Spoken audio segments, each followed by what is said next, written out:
Jerusalem is and always has been, ever since David made it the center of the empire, the holy city, right? It became the holy city when David purposed to build a temple for the ark there. And that was the whole thing about housing the ark within a temple.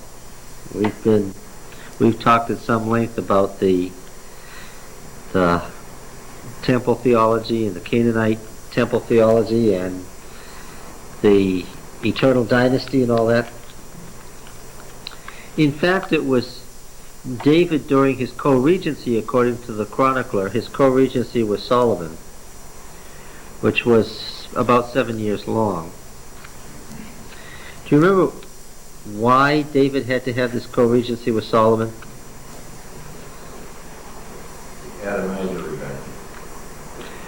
Yeah, he had 14 wives that are mentioned by name besides the others, it says. And this resulted in a lot of children, and they were vying for the throne. And there's a section of the Deuteronomic history called the throne succession narrative. And the point was that David, old and enfeebled, had to put young Solomon on the throne before his death against Adonijah and the others.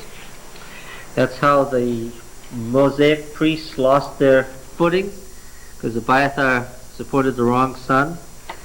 And then they were able to build the temple.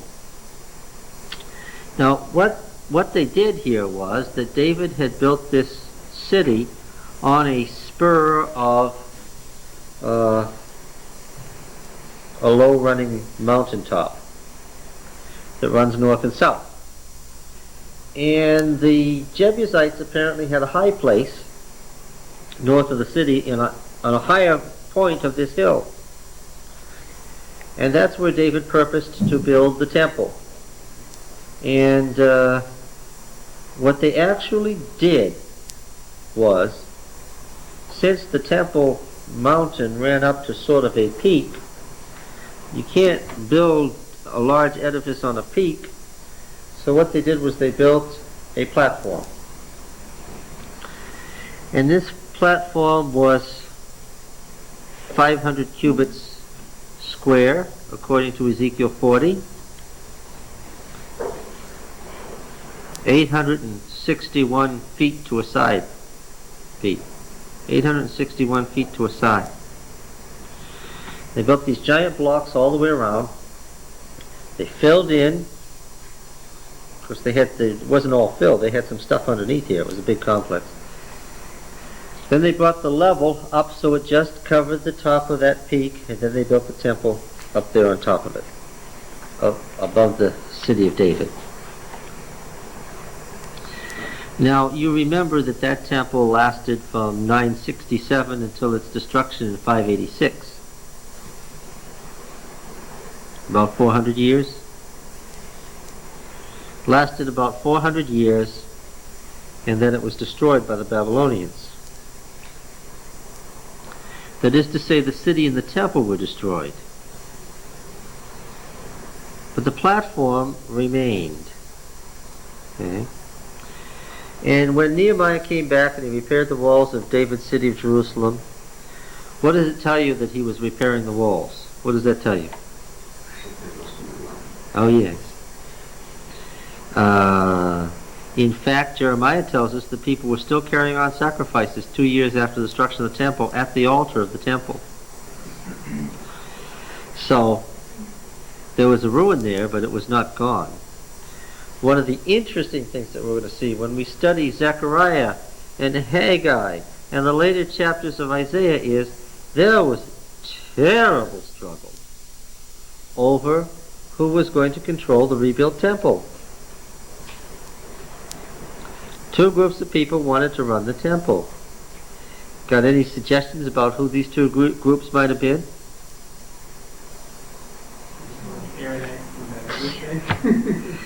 You think that they would still be around fighting over this? They were. The Aaronites and the Mushites were still fighting over who should run this temple. The Aaronites are now called Zadokites after the first high priest from the Aaronite line that was in Jerusalem, Zadok, right? Who did Ezekiel say, or the latter parts of Ezekiel say would be it? By the Zadokites.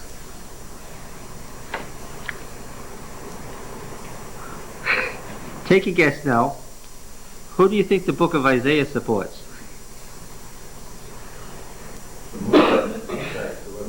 Yeah. And guess what? Who won? Again? You'd think after having lost the temple and having it destroyed that they would not have... How long do these Zadokites last? When Christ came? No. Who were they? Huh? Yes, you do. Sure you do. The Sadducees, which is just the Greek form of Sadducee. The Aaronites. All the way to the end. Now, what happened was, Nehemiah's folks came back and they rebuilt the temple on this platform, this square platform. And that temple was desecrated and nearly destroyed by the Seleucids who took over. Alexander's empire was divided into 4 parts. General Ptolemy got Palestine. That was the guy who ruled Egypt. You all know the last Ptolemaic ruler. Who was that? Cleopatra. That fat, blonde Greek woman described by the historians. Did you think of her as a fat, blonde Greek before? I know you all thought she was Elizabeth Taylor, but no, she was actually a fat, blonde woman. And the Ptolemies lost control of Palestine to their rivals, the Seleucid kings, who ruled from Syria, who made their capital in Damascus. This is a different line of Greek kings descended from a different one of Alexander's generals. And this Antiochus IV was part of this line of Seleucid rulers, and he in 167 BC he desecrated the temple and attempted to destroy it, and that began the Maccabean Wars. The Maccabean Wars lasted for 25 years. At the end of 25 years, the Maccabees won, and they took the great fortress that Antiochus had built along the southern wall of the temple, and they razed it to the ground, and they added on to the platform on the south, added about 168 more feet to the south, making it a much longer thing, and they built a whole new series of complexes to the south over what had been the northern part of David City. Well, then General Pompey conquered in the name of the Romans in 68 BC, and he destroyed that temple and city again. And then, of course, through much trouble and tribulation, there was an agreement to rebuild that temple under Herod the Great. And part of the deal was that he would rebuild the temple and make it the most magnificent temple in the world. And so he extended the platform to the north, to the south, and to the west. Why didn't he go east? Well, the Kedron Valley is to the east, and it's deep. And the eastern wall was already along the edge of the valley, and he couldn't go any further east until he'd gotten this really giant complex that incorporated the platforms, the cisterns, the underground passages, and substructures of the old temple. So all of that stuff is still in there. All the way from David's time to now is still in there. And it got overlaid and overlaid again. And each time they built it on a platform a few feet higher. But just under the surface of today's temple structure is the structure of the Maccabean kings, and underneath that, the temple that Solomon built. Okay. Now this is Herod's temple in the model, looking from the Mount of Olives down from the east toward the west on the temple as it was in Jesus' day. Now you could get up from underneath the platform, you could get up into the inner part of the temple so that the priest could go without walking through the courts. Why would the priest not want to walk through the courts if he was going to minister in the temple and offer the sacrifice that day? Yes, of course. So the inner structures are still there. And you see the outer courts and porticos, and beyond to the west, immediately to the west, was the western valley, the Tyropoeon Valley, that ran all along the west, that separated it from the western mountain on the running north and south directly to the west of the Mount Zion. Now, when did folks start living in the Kedron Valley and houses start going up the Mount of Olives on the east, and living in the Tyropoeon Valley and houses start going up the western mountain? When did that happen? When did Jerusalem get big? Under the time of Hezekiah. Why was that? Yeah, well, we can't say for sure, but it's pretty obvious why. It's a guess, but an educated guess. If the population of Jerusalem grew 400% in Hezekiah's day, what happened in Hezekiah's day? The northern kingdom was destroyed. Hezekiah, according to the book of Isaiah and the book of Kings, issued a great call, well, in the book of Chronicles too, for people in the north to come to the south and celebrate the Passover and stay there for protection from Assyria, and to be joined. Hezekiah was trying to recreate the old empire of Solomon, and came pretty close to doing that. Alright? Now then, let's see what we got here. This is looking slightly from the northeast across the temple courts toward the southwest. This is, remember, this is the city of Jesus' day. This is the Roman city that overlay all those other cities. See the little small boundary there down at the base of the Court of the Nations? That boundary, Josephus mentions this. You can see it there, and it goes all the way around. It's just the top of the wall. This is the top of the wall here, obscuring it as it disappears. What was written on these uprights every few feet? Like a warning. A warning, yes. In Aramaic, in Greek, in Latin, what did it say? Well, it was abstract and oblique in the Oriental sense. It said, whoever is not a Jew and goes beyond this point will make himself responsible for the death that will occur immediately thereafter. That's the implication of that. And the court of Israel within, and the court of the priests within that. And this is the reconstruction as close as can be determined from the very, very, very detailed descriptions that have been left behind. So this is very accurate to the fact. Over there in the south is the Stoa. We'll look at this in more detail with the Sanhedrin ruled the nation. And up here on the northwest corner, the Tower of Antonia, where the Romans guarded the whole complex. The marble from Italy, the gold is real gold. Here's the Tower of Antonia, made from Mark Antony. Herod actually extended the platform north this far, and on the northwestern mountain that rises right there, they were able to build this tremendous fortress to overlook the temple. And the fact that there was a Roman fortress overlooking it caused endless problems. But once the 10th Legion hung its shields up here, and the leaders of the Jews went to the Roman governor and lifted up their hair and bared the neck to say, you could behead us if you going to keep those there. But the Romans couldn't afford that trouble, you understand? The Romans could not afford that, so they backed off. The copper gates in the kingdom from Alexandria, from the Jewish community in Alexandria.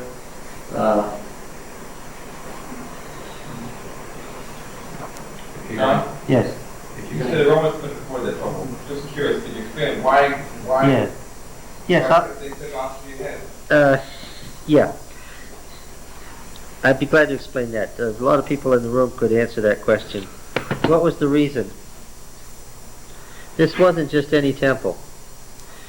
It has to do with the whole matter of polytheism and monotheism.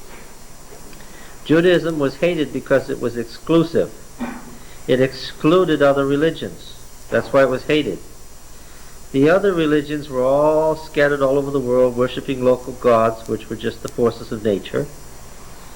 And there were temples everywhere to the local forces of nature. If there was a volcano, if there was especially a high tide, if there was a river, if there was a mountain, there was going to be a god in that locale, right? And why was polytheism not exclusive? Because if you accept the principle that nature is self-created and self-existent, if you accept the evolutionary principle, if the forces of nature are gods, then if you worship them down here in Egypt or up here in Greece or over there in Italy, no problem. Why? It's all the same gods. When people moved from one country to the other, they just changed the names, but they knew that the god of the thunderstorm was the same god, no matter what name you gave him, what local name you gave him. Hadad and Baal were the same person. Marduk of Babylon was the same as Hadad. No problem. Okay? The result was that you had lots of temples in the Roman Empire, 550 million people in that empire, but lots of temples, but none of them big. Why? Because there was no great religion in the Roman Empire. There were local temples to local gods that were interchangeable. But the Jewish religion was exclusive. It was only about 15 million people. So in a population of 550 million people, a 15 million member religion is a tiny religion. It's a small minority, except that among the religions of the Roman Empire, what was it? It was the largest religion in the Roman Empire. And, as the documents of Marashu and Son shows, the Jews had been good at business from about the 6th century BC. Actually, if you read the stories about Solomon, the Hebrews were good at business in ancient times. And the Roman emperors had to take into account the fact that a lot of the wealth was concentrated in the hands of the Jews, which caused endless problems. Now, the Romans were not fools. They didn't create this great empire by being silly. They understood political forces. They had to reckon with the Jews, and so what did they do? Once they got control of Palestine, they made sure that this could be useful to them. Herod was given directions by the Roman emperor to make this the biggest temple of the world, and make it the best temple of the world, and make sure that it always stood, that it was a temple that they wanted to stand forever, because they could tax it. When the Jews came from throughout the world to this temple, at least once in life, to offer the sin offering there that would bring atonement, you had to buy that in the coinage of the temple. And the Romans constructed a mint to mint those coins for that purpose. And of course the exchange rate was exorbitant, so that they could make a tremendous profit off the temple, which was divided between the Romans and the priests who ran the temple. Which is why, for the most part, accepting Jewish law and tradition, the Roman leaders and the Jewish leaders cooperated. Sounds familiar, doesn't it? According to Josephus' description of Joseph Caiaphas, he was a multimillionaire, with a personal fortune of somewhere between $350 and $400 million counted today, in today's rates. His palace was up there at the top of the Western Hill, and the Romans were not collecting a little bit of tax money. They were collecting enough tax out of this temple yearly to pay for the administration of the eastern half of the Roman Empire. And that's why they wanted this temple secure. What was Titus's one warning to his generals in the summer of AD 70? Not to destroy the temple. Yes. This one order he gave on pain of death. No damage to be done to the temple on pain of death. See how that worked out. And so this Tower of Antonia on the northwest corner was there because that's where you could approach Jerusalem flat. On the other side you had valleys. But on the northwest side you had mountains that connected to each other and you could come flat onto it. And so the Romans knew that that's where it was dangerous, so what did they do? They built 3 Roman walls and this fortress.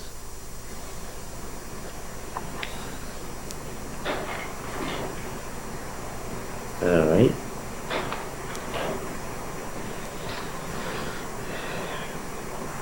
Yes, ever since the 18th century, Western explorers had suspected that the temple probably sat about where the Dome of the Rock Mosque sits because it sits over the high point of the mountain, over the peak.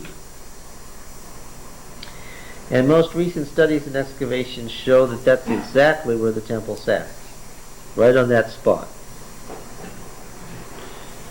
And the rock, oops, the slide has come loose, but this is good. See the rock there? The Dome of the Rock is the dome that's built over the rock. This is physically the rock. This, according to the measurements from the outer walls of where the original platform stood, this is where the Holy of Holies sat. Also, there are a number of interior tunnels that lead up that were originally staircases that point directly to this point so that the pilgrim coming in and entering those staircases, going up from the outer walls, up through these interior staircases, would be, his face would be aimed directly at the Holy of Holies if he came up. That was the point. This is exactly the site. Until the 7th century, there was a strong Christian presence in Palestine. And these architectural features were made for Christian churches that were destroyed. And what you see there isn't spray paint. The gold is gold. Yeah. The interesting thing is that the upper platform is the larger platform made by Herod. But the upper platform that the Muslims built for the Dome of the Rock Mosque accomplishes the purpose of bringing the level up to the level almost to the height of that rock. And it was discovered almost by accident that when they took some of these stones away, that the lower courses of one of these staircases is the wall from Solomon's time. This is actually the platform that Solomon built that's being reused for its current purpose. Now, do you catch why this is a problem? This is the 3rd holiest site in Islam that the leaders of the various countries have said they will commit the last man in their country, the life of the last man in their country, to protect this site, that it not be touched. And what do all Orthodox Jews want? Want it touched. They want it touched, yes. They want the temple restored. That's looking directly east. What is that out there? There's a great valley in between there, the Valley of Decision, it's the Kedron Valley. And what is that? That's the Mount of Olives, the far side. See, this is 3 parallel mountain ridges, right at the very top of the range. The one in the middle is Mount Zion. The one to the east of it, I have to think backwards now. The one to the east of it, here's Mount Zion. The one on this side is the Mount of Olives, and the one on the west is what's called Zion today, but is mistaken, was simply called the Western Hill in ancient times. Why of the 3 mountains, the 2 on either side are slightly higher? Why didn't David build his city there? Why did he put it in the center mountain, which isn't quite as high?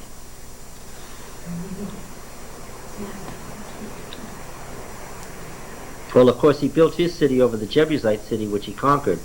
So the real question would be, why did the Jebusites build their city on the central mountain ridge instead of the ones on either side? What do you think? What's the obvious answer?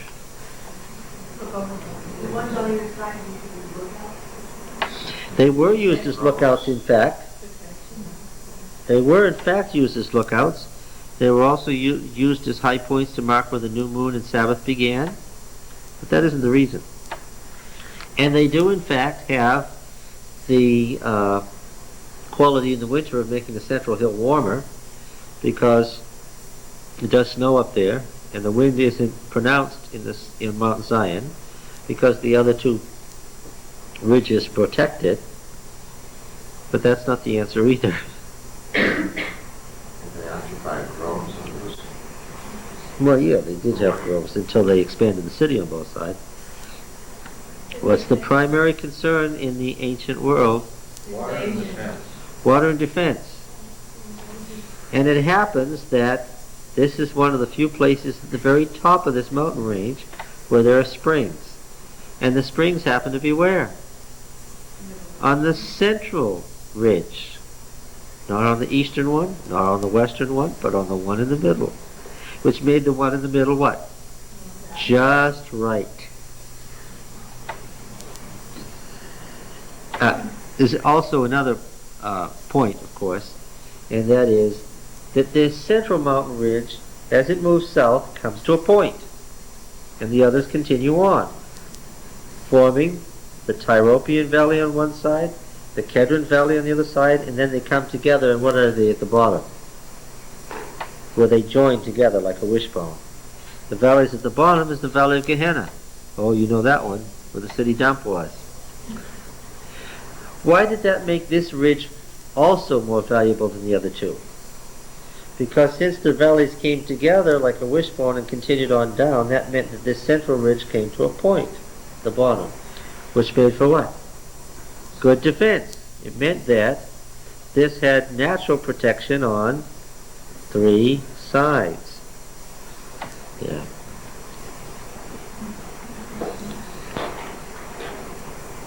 The treasury, all these mosques have this little treasury where you put the jewels in case of invasion. Why did they, when they were building their platform on top of Herod's walls, where he built his platform, why did they put separate gates everywhere? Because the Crusaders had a way of doing what? Attacking on horses and killing everybody who was worshipping in the mosques. This was a bloody period. Looking out over the top of what was the edge of... This is looking down at the Crusader wall that forms the eastern wall. And this wall is built on top of Herod's wall. And Herod's wall is built on top of Solomon's wall. Then down in there is the Kedron Valley, and up the other side is the Mount of Olives, and there's all the tombs that we mentioned before. Why? Because this is the so-called Valley Decision from Joel, where the multitudes are going to face the last judgment, facing east, like it says in Ezekiel, so the righteous are all lined up to be first in line at the last judgment.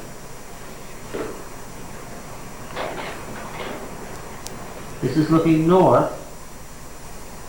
John, would you take the mic again? Oh, yes. This is looking north now. The old district of Solomon's Temple ended, and then Herod extended the whole thing north. There was a small valley to the north, and in Solomon's day they made it bigger by digging a dry moat across it, 65 feet deep, 265 feet wide. They dug a big moat there, and it was actually the Romans who filled it in under General Pompey to capture Jerusalem in 68 BC. It took them a year to fill it in to get across so they could attack Jerusalem. The Romans really wanted Jerusalem. At 68 BC, 100 years before they destroyed it, when General Pompey was first capturing it. And this is the area going north to the old northern edge of Herod's wall was. And over here where the Tower of Antonia was. It was in that Tower of Antonia that Jesus was tried before Pilate, and it says there in the Gospel that he was tried on the place called the Pavement. Well, the pavement is still there. Come to that in a moment. Now, this is the eastern wall again as it comes to its southernmost edge. These walls at the very top are from the Middle Ages, from the time of the Crusaders, and that's why you have this crenellation that looks so typical of castles and palaces from Europe in the Middle Ages, because, of course, this is a typical medieval castle arrangement here. Underneath are the so-called Stables of Solomon, actually a medieval complex, a storehouse built within those medieval walls. Actually, at the southern end, in the area where Solomon had extended the original square, where Herod had extended the original square south of where the Maccabees had extended it. So this was outside the area of Solomon's square platform, and was actually in the area that was David's city at the time of the Old Testament. Now, let's see if we can recap. There's the platform that Herod built. Everybody clear on that? And then, south of it, the Maccabean kings, the Hasmoneans, after the Maccabean Wars, extended it further. And then King Herod extended it yet further. Herod's platform was by far the biggest, right? And there's the eastern wall of Herod's platform, running all the way up here to the destroyed northern wall, which the Romans robbed away entirely when they built the Roman city, Aelia Capitolina. And here's the western wall, still intact, running all the way down to the southwest corner, where it meets the southern wall. So you see, most of the walls of Herod's temple are still A, intact, and B, exposed. So when the temple was destroyed in AD 70, the upper courses of Solomon's walls collapsed, but the platform by and large was still there, and the Turks and the Christians in these who held Jerusalem back and forth successively in the Middle Ages rebuilt the upper portions of these walls. But the lower portions are still Herodian block that you can see and that you can look at. This part of the western wall down here is the so-called Wailing Wall. This is where Jews from all over the world come and bewail the lost temple. I like this picture for obvious reasons. Here's the Wailing Wall. Okay. Now Jews, of course, can't go inside this complex here, inside the mosque area. On the outside there are Jewish guards, and on the inside there are Muslim guards to make sure, to check your credentials, to make sure that you are not a Jew trying to get into this area. This is also why, ever since Sir Charles Warren excavated the whole, underneath the whole platform, nobody can go in and look at the interior and check on Warren's findings and look at what the situation is today.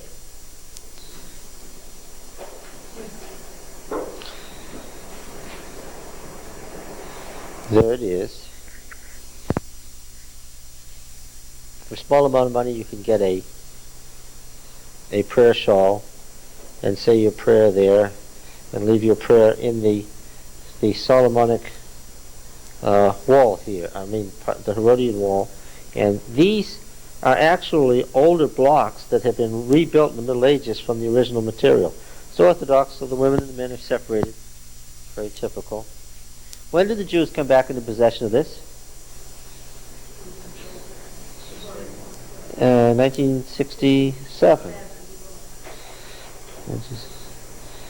See, this is a picture, I like this. This is a picture from the 1950s. You see this is a little alleyway. There were no Jews there at this time. See the shadows? There was a building here. The state of Israel, of course, took all that away, made it a big plaza, so people could come to the Wailing Wall. See how it looks now? When was this excavation you were talking about that was under the platform? 1867 to 1870, for 4 years, Sir Charles Warren and his colleagues excavated underneath the entire temple platform and drew very careful drawings and so forth for the Palestine Exploration Fund. You know, the Palestine Exploration Quarterly, which is so famous to today. All of this was published. How would they get under the platform? Well, there are entrances. Many of them are still in existence. Okay, so there's actually rooms or places you can get to underneath. Many. It's a huge complex. And that's a mosque now, not Ye- a temple. It's the third holiest mosque in the world. Muslim. When was And this then, built? and Israel allows them to retain possession? I wouldn't say allows. I wouldn't use the word that Israel allows. The Israelis are nothing if not at least as smart as the Romans. Yes. That's right.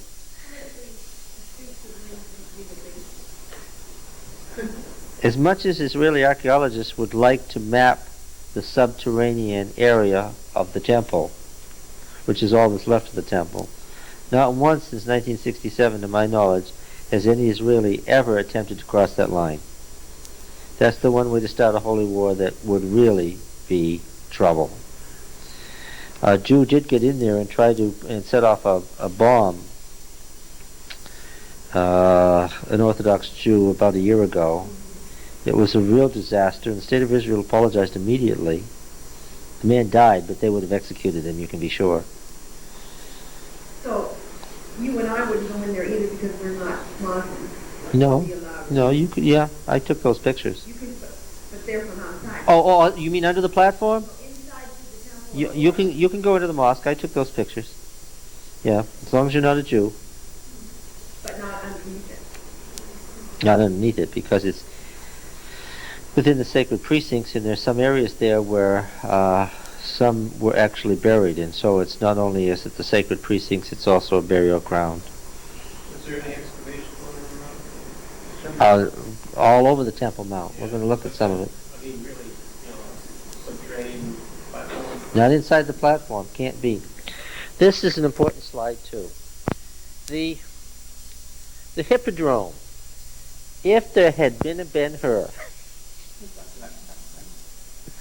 this is where that chariot race would have occurred. The important thing about this slide is that when the model was first made, they had noticed an arch on the outside, very near the southwest corner of the temple.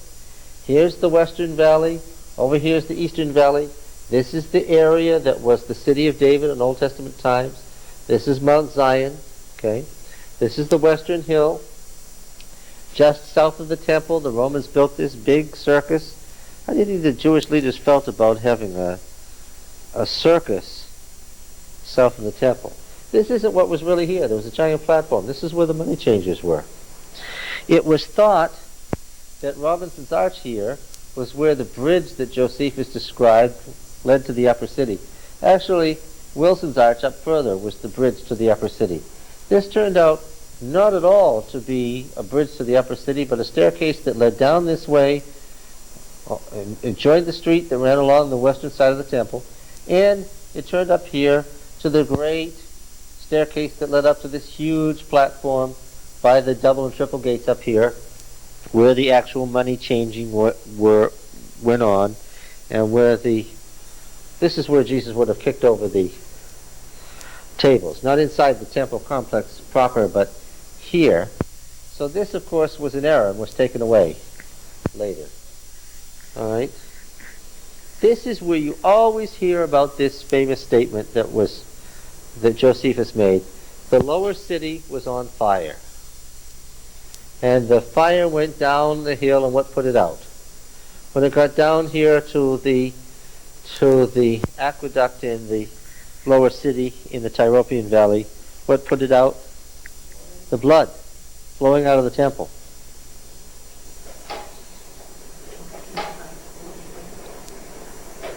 seems to be caught. Better turn on the lights, we'll take a look at this.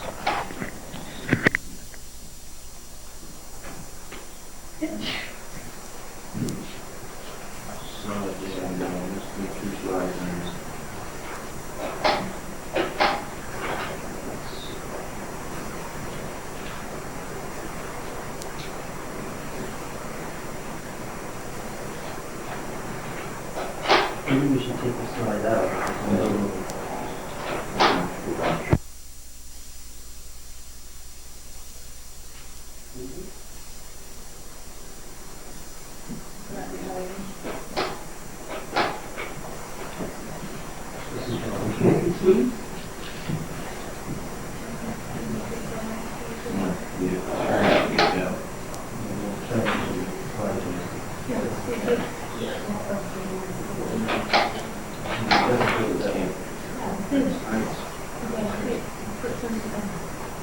Oh, yeah? Oh, okay. She's telling me something. She's saying to figure out what to do, but they don't do this. Yeah. Not that she does if you can do it,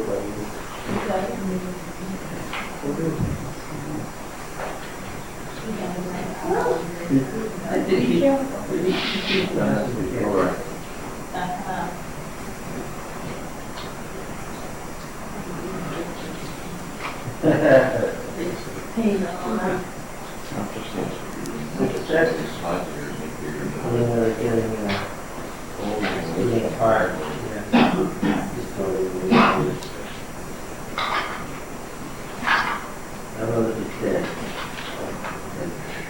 He is a master at everything he puts his hand to.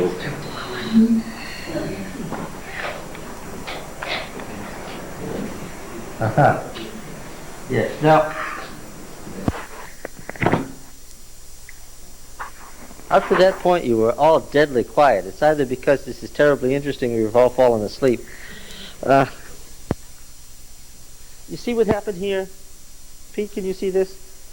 The thing that was formerly went across there, they had cut off because at that point they knew that that in fact it was not a viaduct that went to the top of the city. Let me go back to the last slide that functioned properly. I think this is it. No, I guess we've lost it.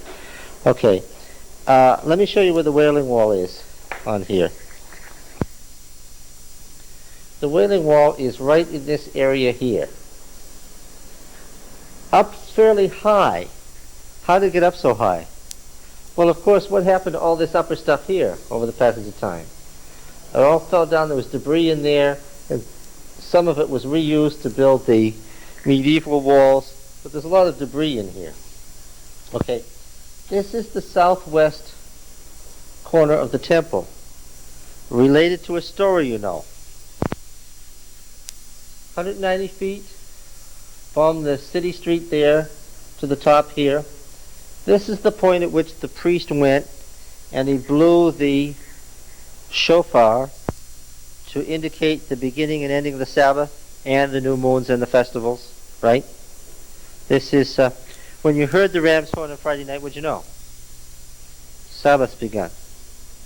Sun is set. Yes. You see, this is the so-called pinnacle of the temple. This is the corner. Now, when this wall collapsed, the stones went down, and in the summer of 1973, they found a cracked stone that said, belonging to the pinnacle of the temple, the blowing of the site of the blowing of the horns. What happened was, this thing collapsed downward in 80-70, and in 1973, how far is that? 1,003 years? How far is that? 1903 years? Yeah. Now here's here's that same corner. There's the beginning of the arch. Okay, there's Robinson's Arch. Here's this. You see, this is much later, right? This is sad by comparison. Little stones. and you see these reconstructed stones here. And then you see the original construction here. Herod's monoliths, all these huge ashlars with their little frames around them. Okay. Now,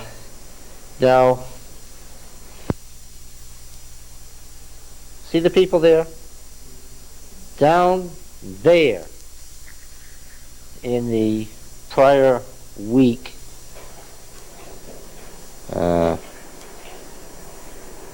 they had discovered the stone.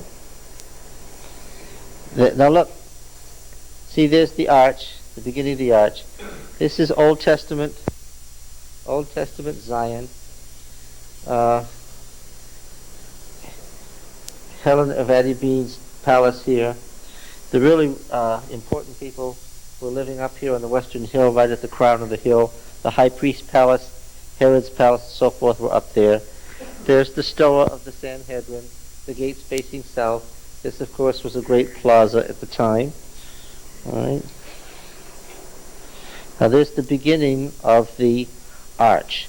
By looking at what they found down below, they found the bases or the piers of this. And so they knew where this actually went. Instead of going on across over to the upper city, they knew it turned and it was a monumental staircase. It came out here, turned and came down here and went over here. And there's the arch from inside, looking up at it, the corner. Framed plaque. 3rd century A.D. Incised, joyful passage from Isaiah about the restoration. I told you the story before. Why were the Jews overjoyed in 331 that the restoration was finally going to occur? What had the emperor ordered? I told you the story about Julian, the so-called Julian the Apostate. He was sad to see the death of the old Roman gods. He was very sad to see the departure of the religions that he loved and subscribed to. He hated that this Oriental religion, Christianity, had taken over the world. And so he asked in consultation what could be done to show that Jesus was an impostor. And he was told quite properly that the destruction of the temple was, in most people's minds, the thing that made it certain that Jesus was not an impostor. And the obvious thing to do would be to rebuild the temple, and that which he had said wouldn't happen, and that would take care of it. So Julian sent about 100,000 men over with the wealth of the Roman treasury, and he ordered that it be done, and that it be done completely and immediately, and that they not stop work, and that they work round the clock until they had rebuilt the Jewish temple. And this was a total shock and surprise to the Jews. They had no hand in it at all. One minute they were the scourge of the earth, and the next minute they were having the Roman government rebuild their temple for them, and they were overjoyed. And so this dedicatory plaque was to dedicate the rebuilding of the temple. 3 months later, it was all over. 10,000 men died in the fire, and Julian was killed.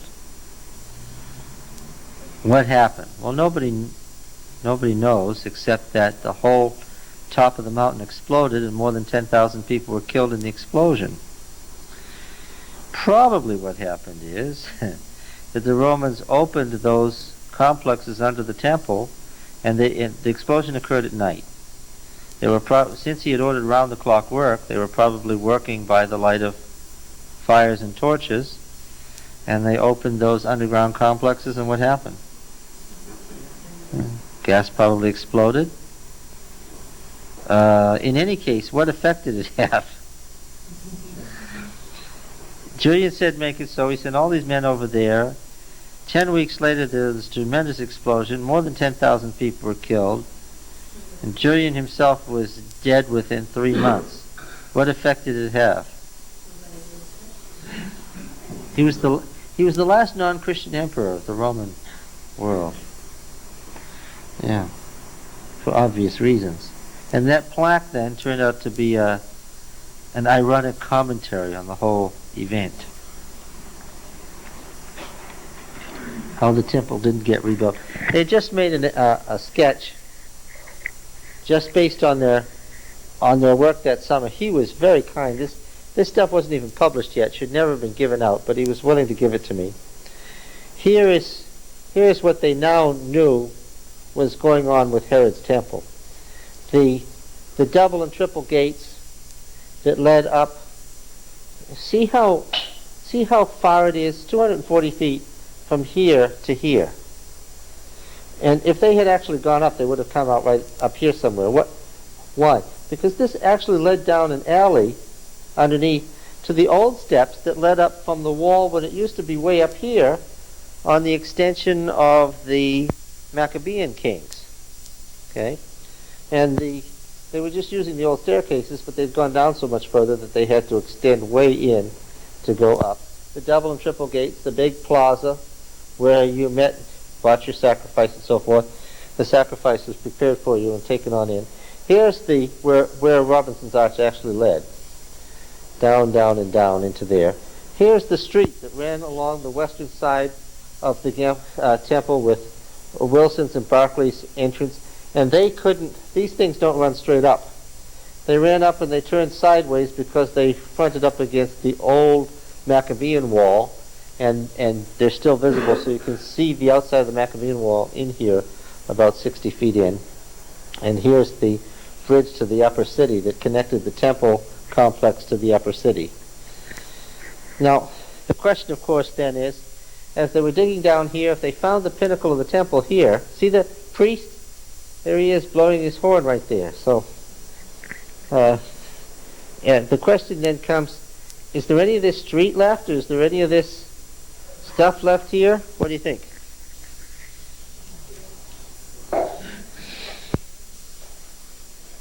Yeah. So, that's how far down they had gotten, right at the corner, looking down. Before we go that far, take note of the block itself. There's the embossed stone of Herod. Now this was about halfway up.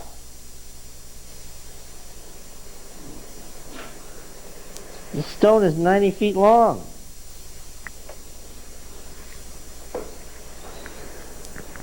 It's about 18 feet thick. And how high is it? About 4 or 5 feet high? I'm thinking about them. Yeah, 60 tons. I'm thinking about Cranes? It's not known for sure. Herod had plenty of forced labor. This platform of Herod's was the largest man-made installation in the ancient world. Bigger than the pyramids. People generally don't know this. This platform was not built by men from outer space.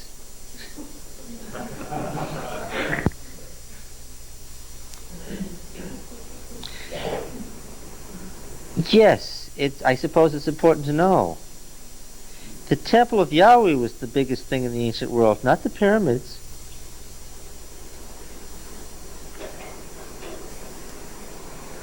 These were American Jewish boys, and they were overjoyed because they had made the discovery of the stone. And they had built this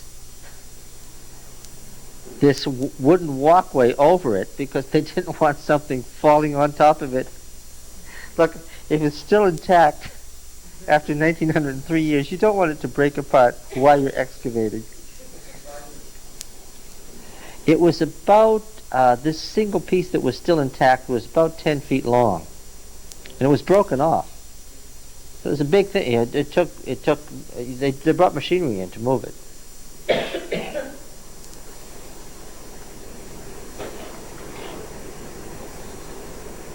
As you get down to the lower courses of the masonry that was exposed, this is not the subterranean masonry. This is the polished masonry that was along that street.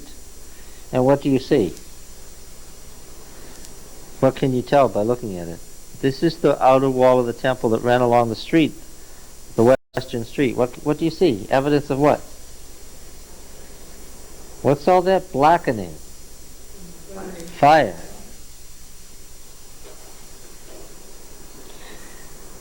This is the Western Street that ran north and south along the western wall of the temple. Now there's some pitting in it because, of course, these tremendous blocks from up above collapsed onto it. But this is a street that Jesus walked on. This is the real street of the temple.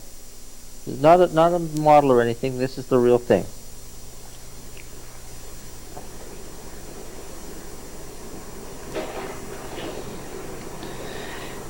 You notice, let's see, go back a few. Let's see if we can see that drawing again. It's right here somewhere. There it is. Oh, this was published in some book. See underneath here? There were shops in there. Why would there be shops there?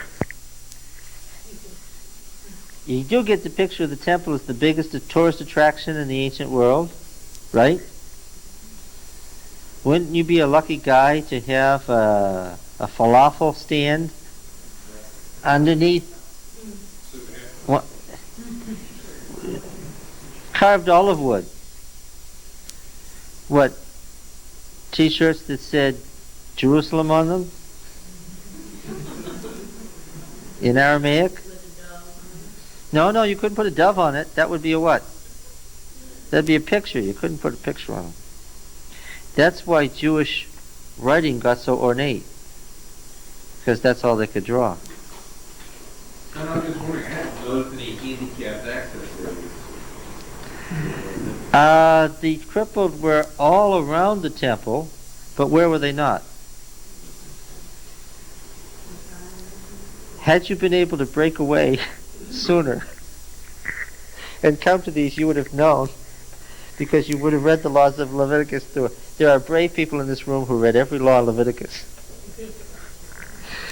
You would have known that if you were lame or deaf or blind or infertile for any reason, what?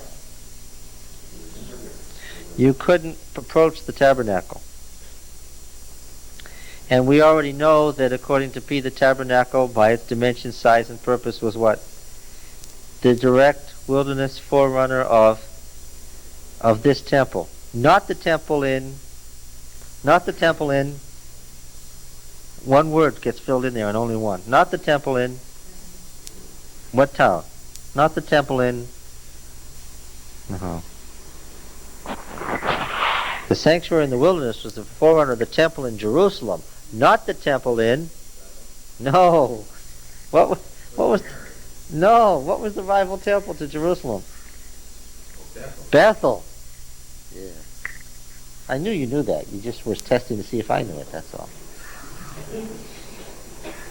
How quickly they forget. Can you go back to that drawing again, John? That's where the money changers were there on the right. Yes? So that's where Jesus kicked the table over. Yes. Side and back, right side and back. Yes, that's the south side. Now look, let's just say what this is. This is the south side. Up here on this corner was the Tower of Antonia, right? Over on this corner, the northeast corner, was the pool. And guess what? This is back to what his comment. Ralph.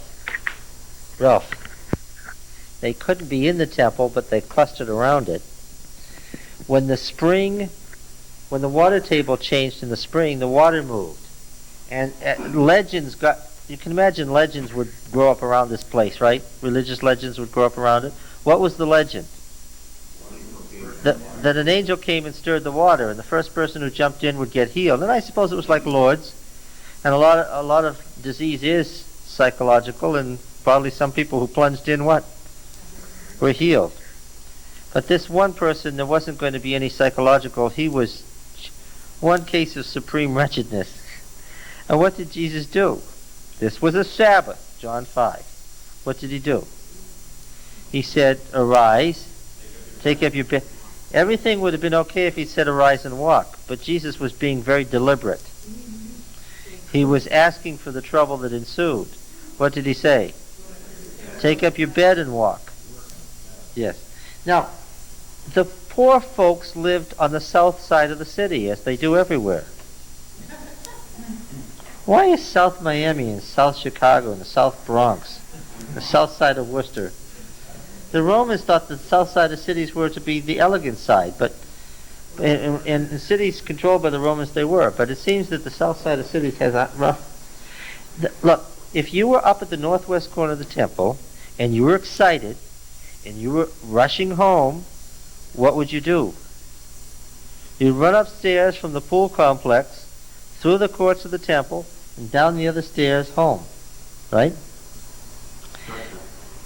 Yes, it's the shortest way home. Wouldn't you want to rush home and tell folks? Now, the warden of the temple was shocked beyond belief because his men brought to him this person, they couldn't even believe it at first, who was walking through the temple on the Sabbath what? Carrying his pallet. Now, of course, the man had done something that would earn him the death penalty, right? So now, this was a good news, bad news joke. His entire life had been crippled. He's on his first walk. He gets arrested and they're ready to put him to death. And he made an obvious statement. They said, what on earth do you think you're doing carrying this thing on the Sabbath? And what did he say?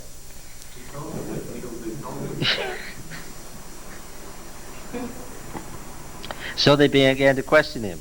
And the man professed total ignorance. He didn't know. All he knew was... Yes. And his final defense was, if this is a problem, ask him. Don't ask me. And so what did they do? They asked him who it was. He said he didn't know. But guess what? They knew. It was perfectly clear who it was. And of course, they went and found Jesus. Why was he there? Around the outer courts and in these colonnades, there were elevated seats. That's where the rabbis taught. Jesus was an accepted rabbi. And so when they went, where did they find him? Sitting in one of the seats of Moses, as they were called. Teaching the people who were clustered around him. And of course, they accosted him and asked him. And that began this disastrous discussion for them on the meaning of the Sabbath.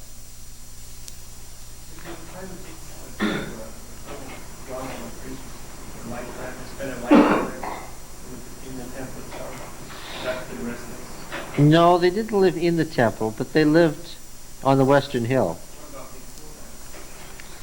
Well, Ezekiel wanted them to live within the temple precincts.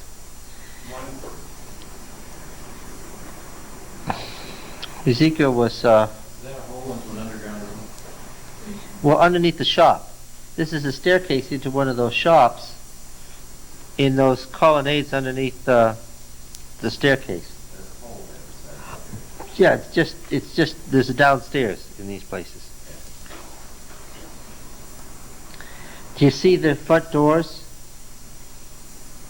Whole series of front doors here. Those were little signs. And the signs said on them what you could get there in the shops.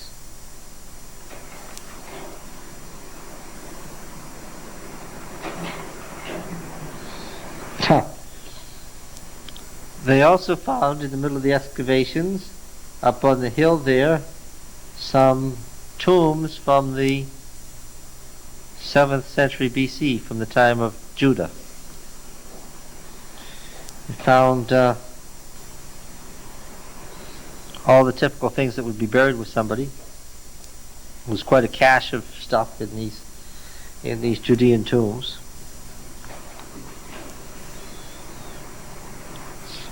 This is all built over today with modern apartment buildings. And there's a Hebrew tomb. This is a bench tomb. The body was laid on the bench. This is the neck.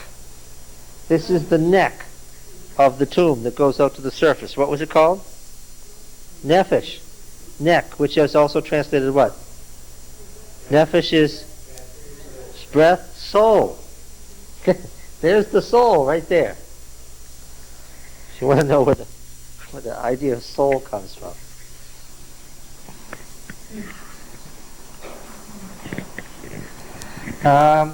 Up on the Western Hill, folks. I was looking down on the temple complex. Here's the connector to the upper part of the temple. That's the back of the temple with the stoa over here. Here's the Tower of Antonia, and over there would be the pool that we were talking about. This is in the wealthy district where people had their large homes with the enclosed, everybody had their own bathroom with running water, and everybody had their own pool and so forth. This is a monument to Alexander Jannaeus up on the Western Hill. This is where the wealthy people lived. Yes. Where's this model at?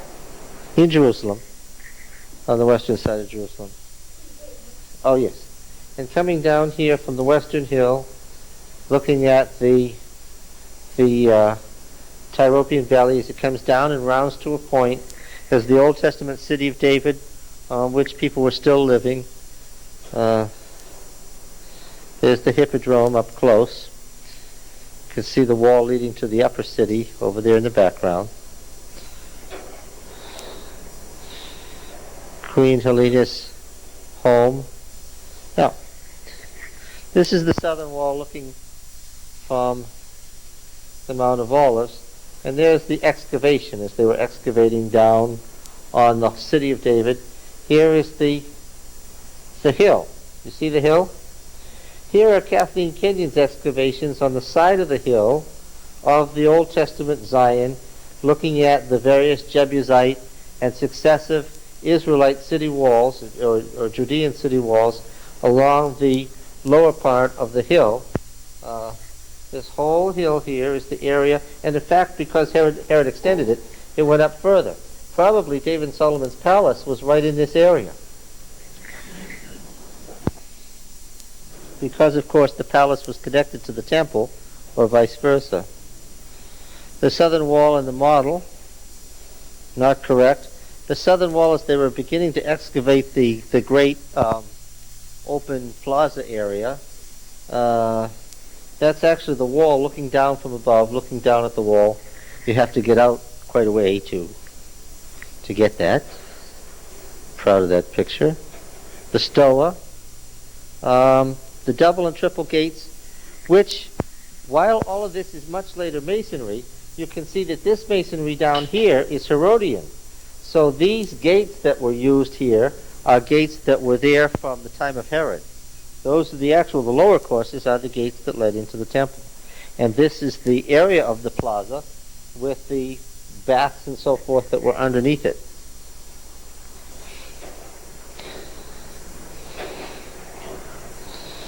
The cracks in the walls resulted just from the collapsing upper stones hitting it as it came down, with much later installations. Some of the entrances in to the area underneath the temple from about the 3rd century AD, a Jewish ritual bath, a mikvah. Some of the water courses from the later period. The southeastern corner, facing out toward the Kedron and the Mount of Olives in the background. There's what was there originally, the stoa, where the Sanhedrin sat. Jesus was actually tried twice. That story in John 5, he was tried by the Sanhedrin on that occasion, near the beginning of his ministry, John 5, and acquitted only because they couldn't think of anything at the end of the argument. inside the stoa.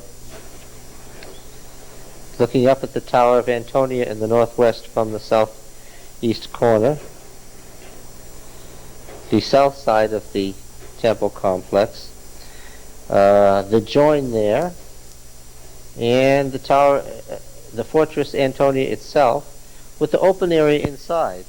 And the open area inside is where the governor took his seat and held his audiences, with the pavement, the open pavement, the lithostratus in the center, where prisoners were tried, looking south on the complex from the north. This is oriented, of course, correctly, so that that's, except for that tree branch, that's very similar to what one would have seen in real life. The tower itself. Let's see if we get away with this slide. Carefully. Yes, looking down at the lithostratus inside. There it is. The pavement, striated from the Roman use, but this is actually a Roman pavement laid down over an area that was much older than that. This is where they played this game where they blindfolded Christ and said, "Tell us who hit you." That's the bottom of the convent, down at the level 16 feet below sea level, down at the level of the Roman city. This is actually the lithostratus still there. This is the real thing. It's not a mistake. They've got it correctly identified. There's a Parcheesi game there, etched into the stone. Right there in the so-called Game of the King, where they would make someone a king and move him around as a pawn. It's probably what they were playing in that thing, in that passage in the Gospels. Yes. There's the pool. Over the pool, an early Christian church was built. Notice the towers up on the top of the western hill. Towers of Hippicus, Phasael, and Mariamne. You'll remember who they were. Herod's best friend, Herod's favorite general, and Herod's favorite wife. And why did he build towers to them? Because they preceded him in death. How did they happen to die before he did? He murdered them all. Yes. And then he was sorry afterwards.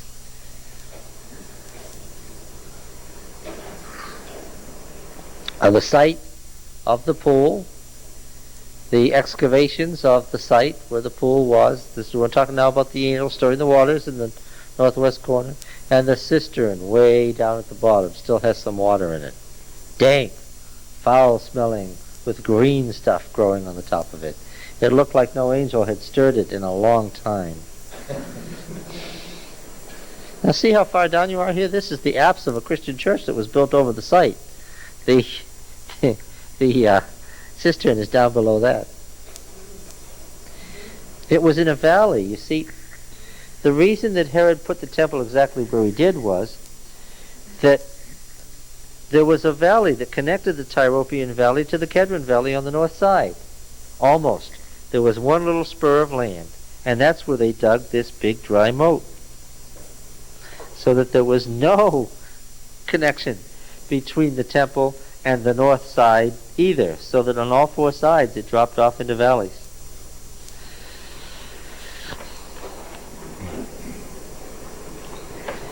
The northeastern corner from Mount Scopus looking down.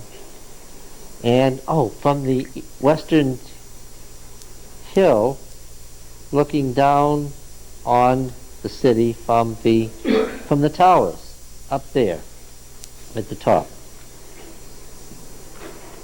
I think we have come to the beginning of the reel. So that wasn't a stuck spot, that was we've done a full reel, okay? Let's go on to the next. The gate in the northwestern wall. Outside of the inner wall, the Romans built another wall on the northwest. This led to Caesarea.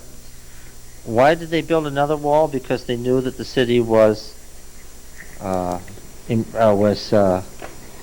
weak at that point. So they built this third or outer wall, the remnants of which have been found here and there. Is that scale or? Yes, everything's to scale.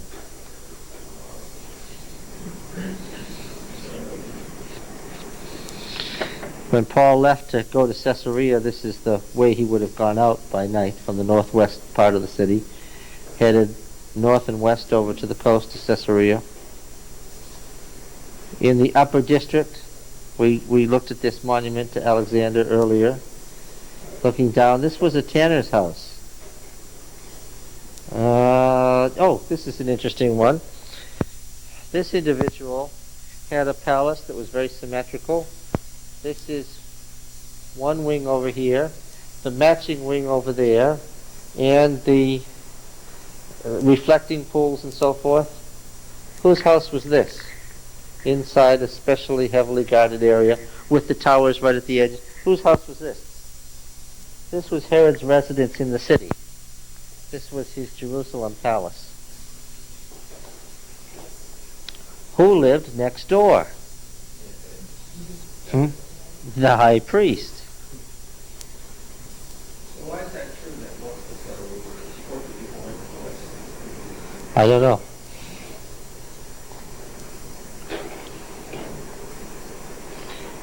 That looking down on Zion from the top of the western hill,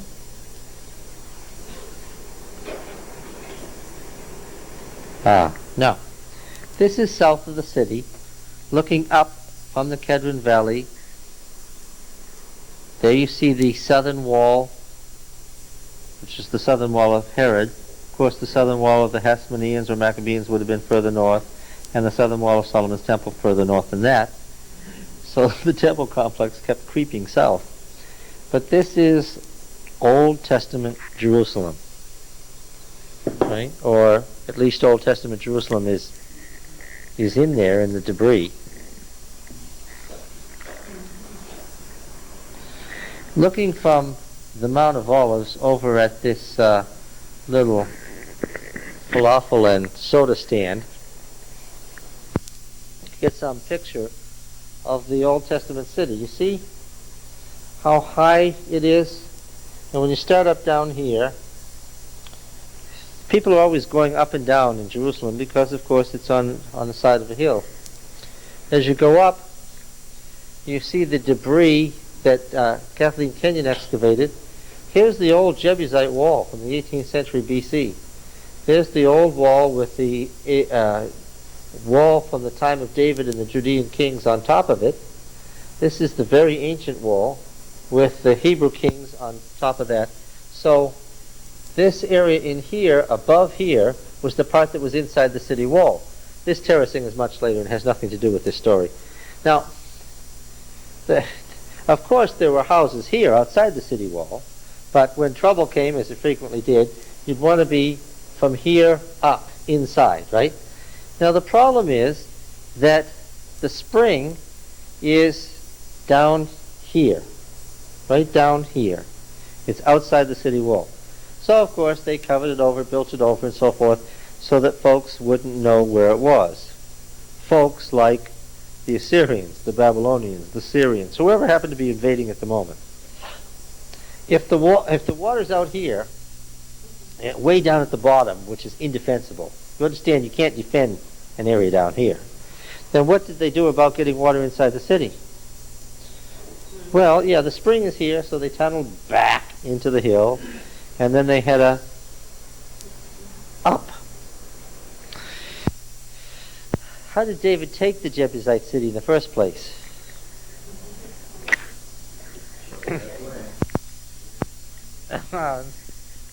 It was Joab. Whoever gets up the shaft first will be the commander of the army. Now, Joab was already the commander of the army, and David was obviously trying to get rid of him.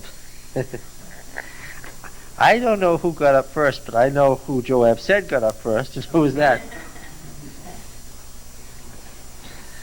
Okay. There's the ancient city wall of the time of the Jebusites, the oldest thing standing out in the open in Jerusalem. Now the masses of the tourists went to see the cenotaphs of David and Solomon, which are in the wrong place.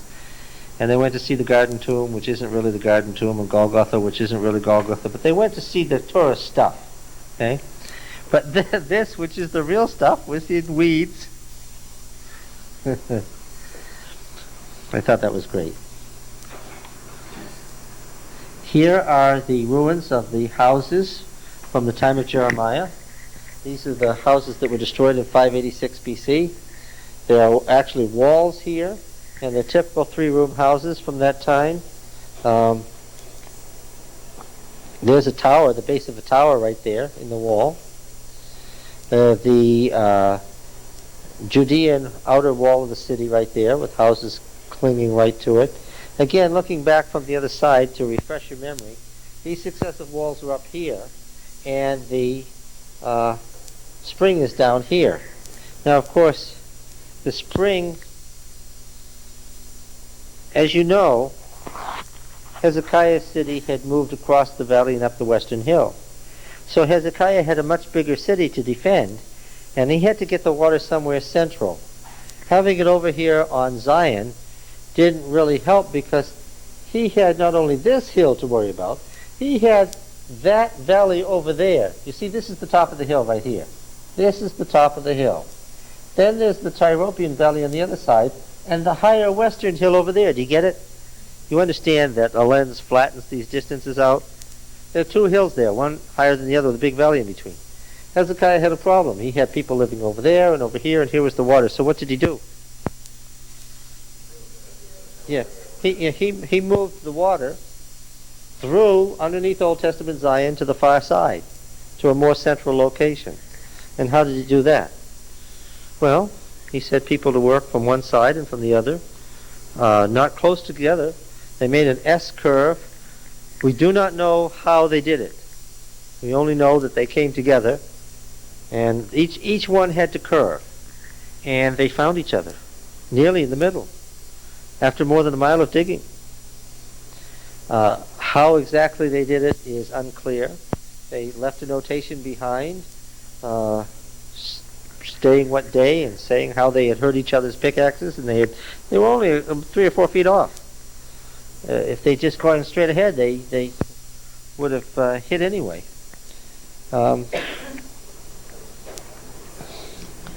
There's the Maccabean wall. It was built higher up, built on the older wall. And here are all that debris of those houses that were destroyed in Jeremiah's time. Some of this is fairly clear as you look down in there. It might seem to you that that looks like it's just a pile of rubble, but if you actually look, you can see clearly defined walls. There's a monolith laying over that held up one of the tops of the houses. You can see the walls running along. You can even see the stairs going to the roof of this house if you look at it carefully. When you get used to the three-room pattern of a house in the Judean style, it looks just like a regular house. The stairs are fairly well defined going up to the roof. Square house with a flat roof, stuff that we're familiar with. Looking out to the south from the Old Testament Jerusalem, you've got the one valley off here, the other valley coming around here and going down. Where does that valley go? Eventually, it goes down south of Jericho to the Dead Sea. You see that the walls that Nehemiah was working on up here were the later walls, the inner walls of the actual citadel. The older walls that David had put around here, Nehemiah wasn't repairing. Obviously, he didn't have the manpower to defend all that had once been Jerusalem. So he was defending just the citadel, building it as rapidly as could, with working with one hand and a sword in the other, remember it says, because they knew they were about to be attacked. And this is where the shaft from the spring comes out. It's still there, and it's out, and it's in an Arab's backyard. And basically you have to know what you're looking for to find it. And this is a picture of the spring in the cave as you come down the stairs behind that concession stand, with this cold, cold, cold spring water at the beginning of the tunnel as it moves along, you're headed off for a mile walk. You want to make sure that it's not in the spring or the fall where it reaches all the way to the ceiling, or you end up drowned in Hezekiah's tunnel. My favorite insult occurred here. This is interior of the tunnel. Have I told you the story of my favorite insult? All right, I will. No, you can tell us. I took archaeology with you and I heard it. With Diane here. Okay, that's good. That's good. Thank you. We were a group of Bible teachers. These other men were New Testament teachers, and so they didn't really have the really thrilling part of the Bible to deal with, so I was explaining it to them. In the cave, there's a bench there, and there was an Arab guide sitting there, and he was waiting to earn some money, and so along came this group of tourists, and he came up and he began to tell us the story. The story was somewhat garbled. He didn't have it correct anyway. Plus, he was going to express, and we kept putting him off, and he kept continuing to act as guide very strongly. But before we actually started down the tunnel, I finally said to him, "No, we're not going to hire you as a guide. You can follow us, but we won't give you any money. I'm going to be the guide for this group." And he was very offended at that. He went over and he sat back down, grumbling on the bench. And he pulled his robes around him, a huff, and said, "1,000 shits on you, sir." It was the most respectful insult that I've ever had. I've remembered it. I've remembered it in connection with Hezekiah's tunnel ever since. The water's actually flowing here. This is where you come out, the far end. I knew we were near the far end when I saw the floating banana peel. You begin to get desperate and think that you're never going to see the far end because it gets cold. The water is cold. But trash and then the sound of the kids. What happened here? Who knows this story? Jesus made the man go wash in the pool. Remember that? What? Yes. The Siloam pool. Yeah.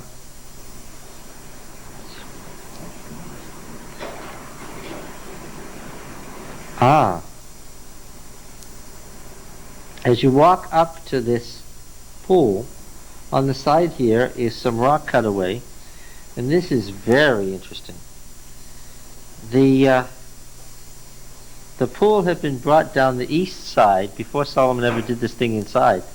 The pool water had been brought down the east side of the Old Testament Zion by Solomon's men, who tunneled it down to the area south of Zion where he had his gardens. Do you remember the peacocks and the apes and ostriches and all that?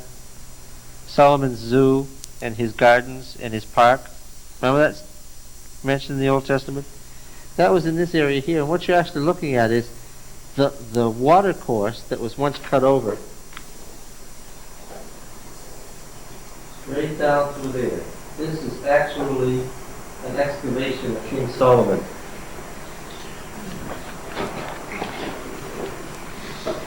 I was at the end of the film, but see the tunnel up at the top?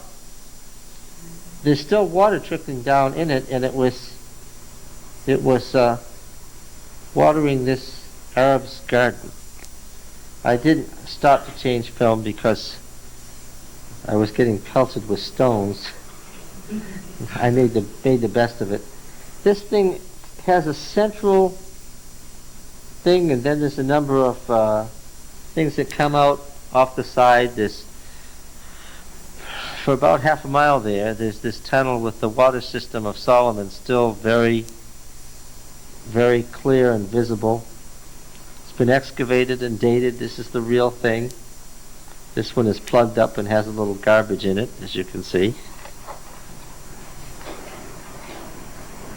There's another one, slightly to the north. This is the main entrance into the tunnel that you would go in to service the tunnel to keep it clean and so forth. It's in an Arab's backyard. He uses the entrance to the tunnel to store his junk, sort of like you would in your garage. I paid him $6 to let me take a picture of this, and he said to me that every so often somebody comes around and wants to take a picture of it. What is it? I told him it was one of the main entrances to King Solomon's waterworks, and she thought I was joking. That it was another legend. No, it really is.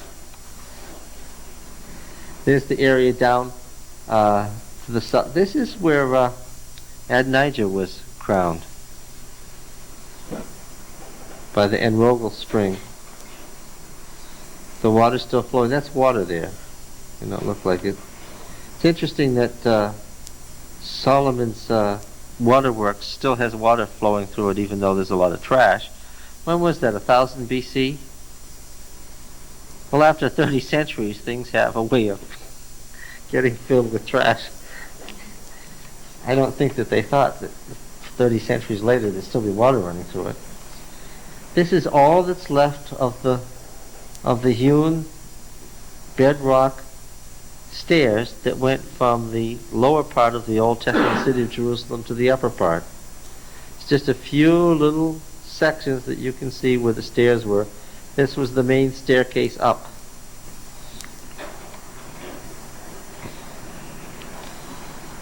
Okay.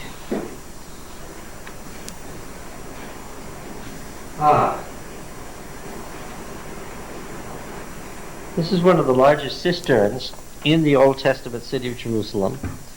Also largely a dumping ground here. A great synagogue was built over this in New Testament times, the Synagogue of the Freedmen. Who should you connect that with? Non-ethnic Jews, converted Jews. Who was it who went and preached powerfully in the Synagogue of the Freedmen, began to make converts, and so brought himself into trouble with the authorities and was murdered as a result? Stephen. Yeah. There is the cistern. What does the size of this cistern suggest to you?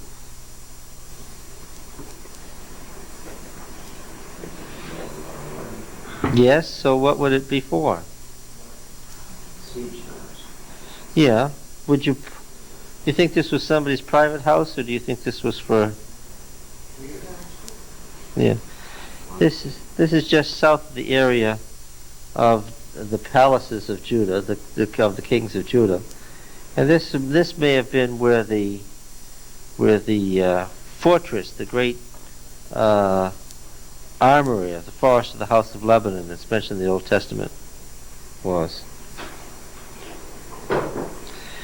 Now, do you see the top corner of the temple complex up there on the left? Obviously, that's the Mount of Olives on the right. We're looking at the slope of the hill of Old Testament Zion here. And these are the tombs of the kings of Judah. Remember that so-and-so was buried with his father in the tombs of the kings of Judah? In the city of David, he was buried with his fathers in the city of David. Remember that?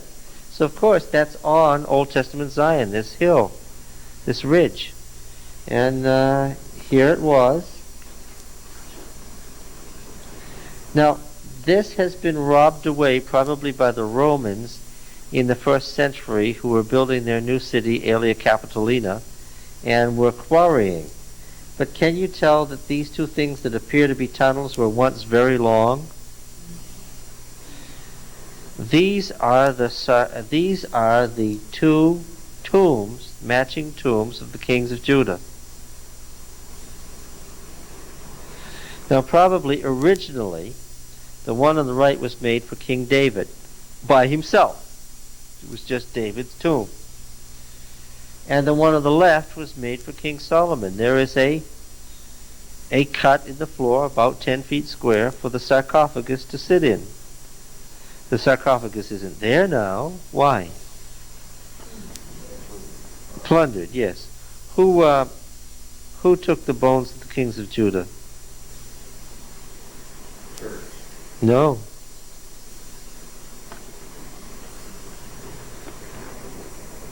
The Babylonians, the Crusaders.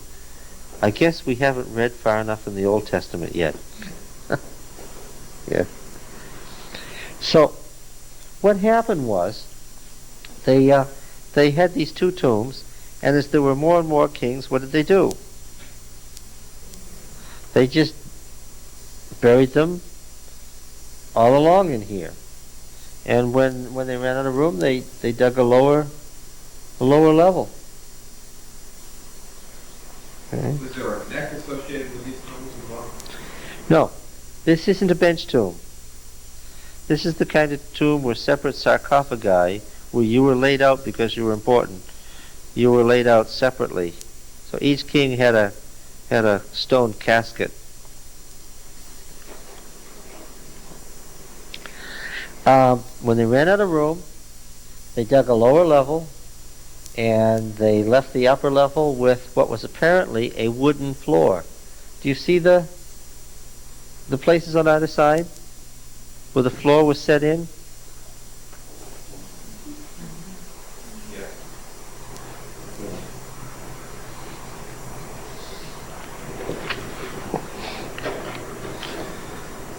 And of course you had to have an entrance into that lower tomb, right? And there it is down there.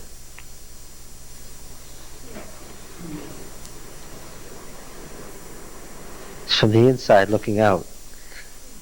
How much area is in that? What? How large? Well, I'd say it's probably 12 feet high. It's maybe 15 feet wide at its narrowest. It's a nice sized room. There's plenty of room in there. Now, the tomb that Jesus has been laid in this area? Half a mile away. That's in the area. But of course it was in a different part of the city because it's across the valley and on the other hill, on the western hill. But physically, not very far away. The problem with the traditional tombs of David and Solomon is that they're wrong, and the problem with the tomb of David is that it's right, but what does it have over it? I found no interest in it. Didn't take any pictures of it. Why? It's got this, no, not a mosque. It's got a Christian church over it. A great, huge Christian church. I have the same reaction I have to St. Peter's Basilica in Rome. You know, that really is. It's not a legend. It really is built over Peter's tomb. They know where they buried the body of Peter, and they kept a record of it. And eventually, not far from the Roman circus, and eventually they built this Christian church over it. What's the problem? You're not going to get any sense of what it was like. Why? Because it looks like what it is. St. Peter's Basilica. Yeah. This was much more interesting to me because it was the real thing, and there was nothing built over it.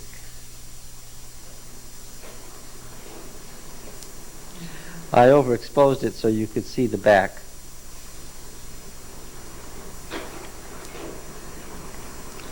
And the right hand, more modest tomb that was made originally for David. These things were probably right under the palace.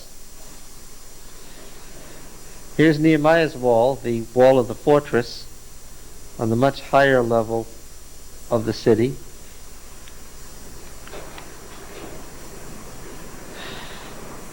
Do you remember that tower that fell on some pilgrims during an earthquake? They were Galileans, weren't they?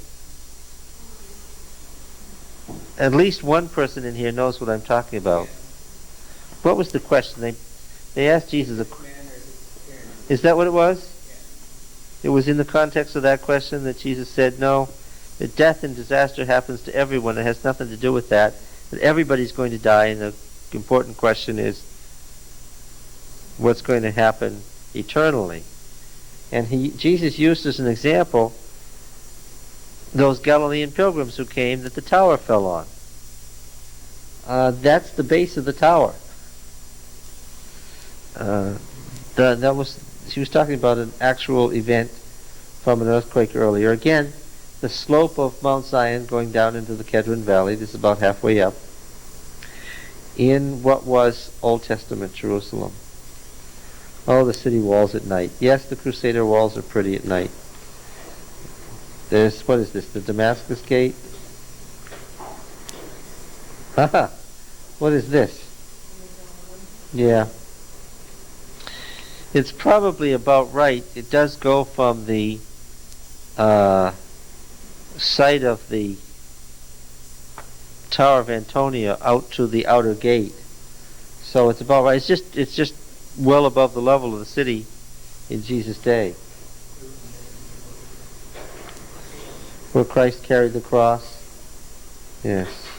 Oh boy, we just got stuck. There it is.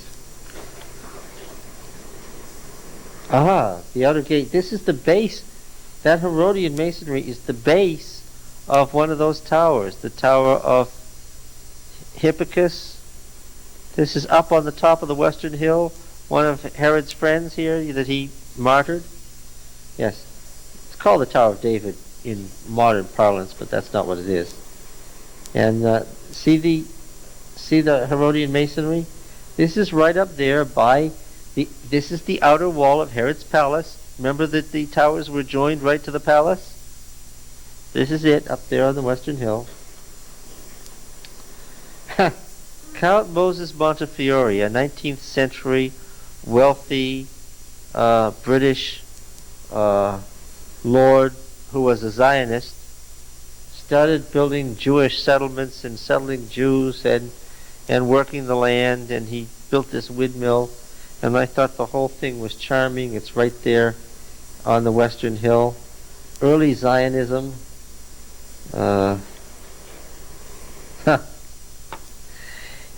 In the dump behind the King David Hotel, in the center of the dump,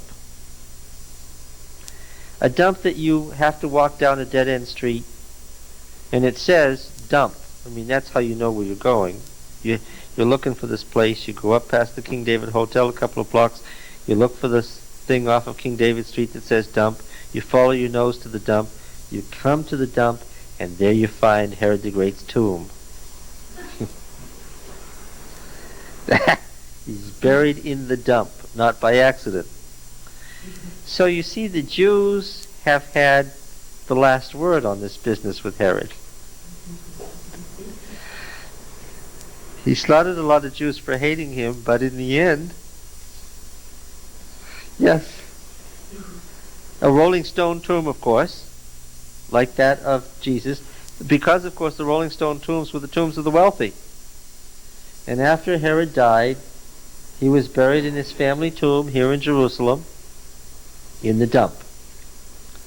I told you, I thought the whole place was wonderfully ironic.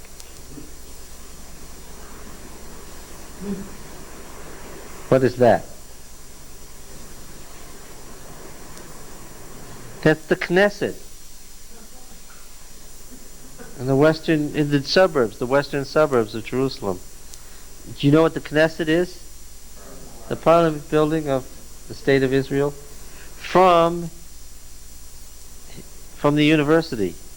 From that part of the university that is the shrine of the book. Now this is really wonderful. The outside of this looks like a big jar, like the jars they found the Dead Sea Scrolls in. And this is the great Isaiah scroll. And of course, if there were a nuclear war or a natural disaster, this thing is the top of a jar, you see? This thing will descend into the earth and take the Dead Sea Scrolls with it. It's on a hair trigger thing so that if any trouble comes, they go down into the earth. Thank God, Steve.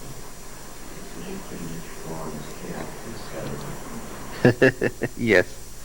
And of course the interior of the building, you see, it's like being inside a giant jar. I thought it was great.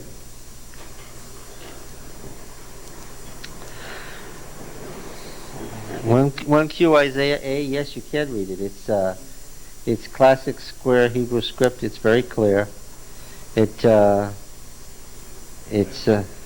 close to the Masoretic text, but it is not the Masoretic text. How many textual families are there? 3. Yes. The Palestinian, the pre-Palestinian that the Greek is based on, which we call Egyptian or Alexandrian, and the Masoretic text, which comes probably from... Where does the text of the Old Testament that we've been reading come from? Comes from Babylon. Is that it? Did we come to the end, or did we just get stuck? Oh, this is some things in the museum. The Bar Kokhba, yeah. The Bar Kokhba caves, one of the things that were turned up in the Second Jewish Revolt were these keys. See, you put the key through the hole, and if you got the right key, it's the right size to reach the latch.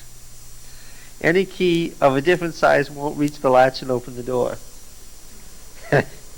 So those were what keys were in those days.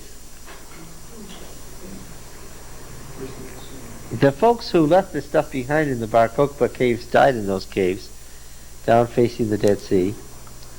A mirror, cosmetic box, a water skin, new wine and old wine skins. One of the jars. One of the jars from the Dead Sea Scroll caves. Still a bitter argument about whether the Dead Sea Scrolls are from Qumran or whether they're from Jerusalem, or both.